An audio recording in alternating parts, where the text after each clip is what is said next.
আজকে আমরা চলে এসেছি লালন শাহের সমাধি বা লালন শাহর মাজার। লালন শাহর সমাধি বা লালন আখড়া হলো বাউল সম্রাট লালনের সমাধিস্থল এবং এই সমাধির চারপাশে নির্মিত একটি মাজার।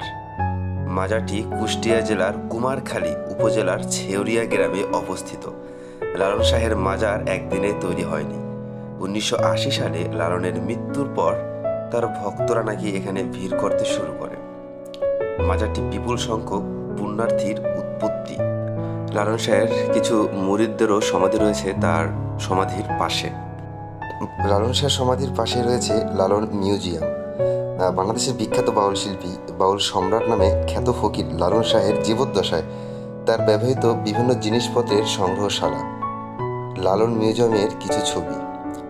লালন মিউজিয়াম স্বল্প পরিসরে এক কক্ষ বিশিষ্ট একটি ছোট সংগ্রহশালা। মিউজিয়ামে প্রবেশ করতে আপনাকে অবশ্যই টিকিট ক্রয় করতে হবে। টিকিটের মূল্য হচ্ছে 10 টাকা। তো লালন শাহ মিউজিয়ামে আমরা অনেক স্কেচ দেখতে পাচ্ছি।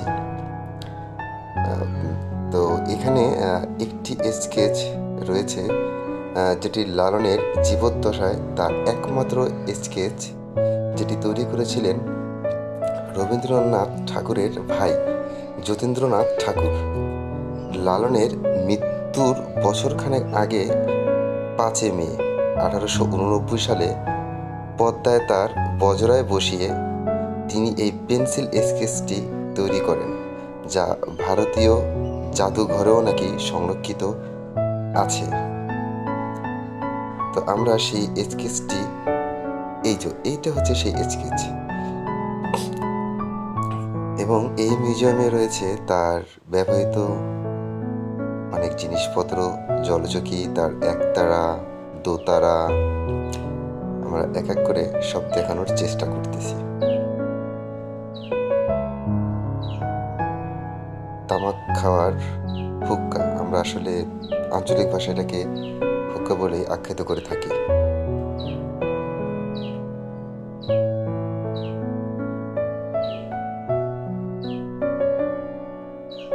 মোমবাতি রাখার পাত্র, চাবি, তার হাতের আর পায়ের বালা, গ্লাস, জগ, তার পায়ে দেওয়ার ক্রুম আর তার ব্যবহৃত লাঠি। আপনারা চাইলে যে কেউ ঘুরে আসতে পারেন একদিনের ভিতরে এই লালন শাহের বিখ্যাত লালন ফকির মাজার বা লালন আখড়া।